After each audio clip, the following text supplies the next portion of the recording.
လေးနဲ့ဆက်ကုတ်တက်မယ်ဆိုရင်ဖြည့်ရှင်းလို့ရတဲ့အလွယ်ကူဆုံးနည်းလေးဖြစ်ပါတယ်ဒါကတော့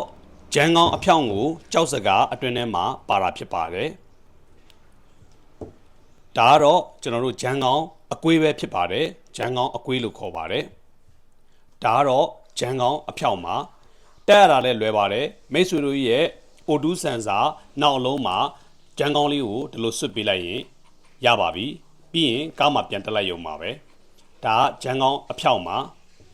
ဒါကရတော့ဂျန်ကောင်အကောက်ပါဒီနည်းလေးကတော့420ကုတ်တက်မယ်ဆိုလို့ရှိရင်တော့အလွယ်တကူဖြည့်ရှင်းတဲ့နည်းလေးဖြစ်ပါတယ်